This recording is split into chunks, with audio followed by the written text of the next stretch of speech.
All right, so for our first series of exercises, I want you lying down. I want knees bent, back relaxed, feet flat. You can start off with some slow, deep breathing, trying to activate your diaphragm through breathing through your nose and out through your mouth for a minute or so. And then we're gonna follow that up with working on some bridging. Don't go too high or too fast. We just wanna lift with our hips. Don't arch your lower back. If you go too high or too fast, your lower back may get involved, and that's not what we're looking for. We're gonna shoot for about 8 reps, lifting up our hips up off the ground, keeping our feet flat. If that goes well, the next set of 8 we're gonna do is we're gonna lift up our hips, and then we're gonna lift up one leg at a time, focusing on increasing stability and strength on one hip and leg at a time, and then back down. Again, don't go too high or too fast with this one. We wanna make sure our lower back is staying flat and relaxed even when we're lifted. We're getting the control through the back of our leg primarily.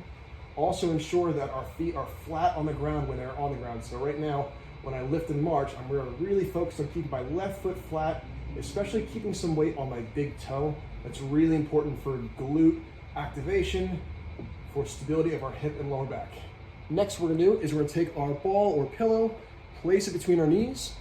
We're gonna lift up our knees and feet and slowly rotate side to side, trying to control that rotation through our trunk muscles like our obliques.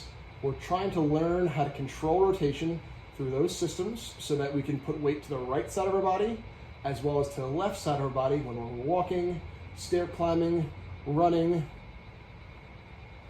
Good. So I'm shooting for about 8 on each side and for 2 sets.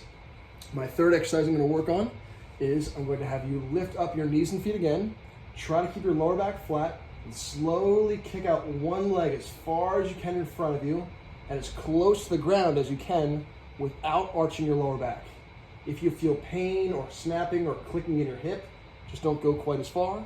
But again, I'm drawing in my belly button just gently enough so that my back stays flat as I kick out one leg in front of me and then bring it back in. Back and forth. I'm going to shoot for about 6 to 8 on each side for 2 sets. After that, we've turned on our core and hip muscles effectively so that our ground-based exercises should be more effective. So what I'm gonna do is take a nice long staggered stance. I'll show you from this angle. Nice long staggered stance.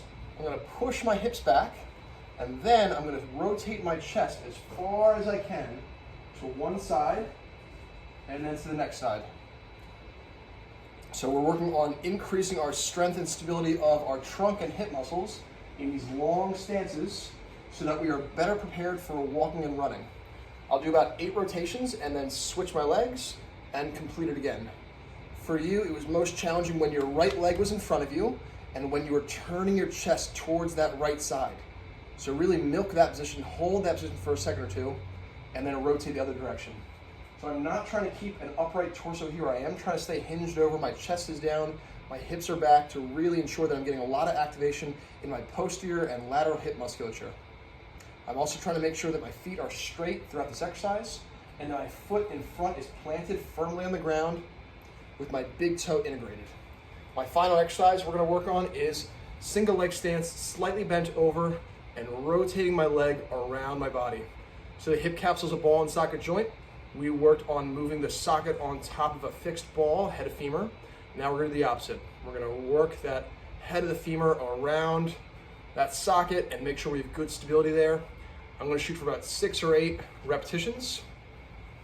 And if you have time and energy, we'll do 2 sets on each side.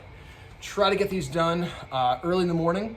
And if you're going to get a workout done later in the day with some free weights or any kind of class you're going to take, try to get these done before those classes.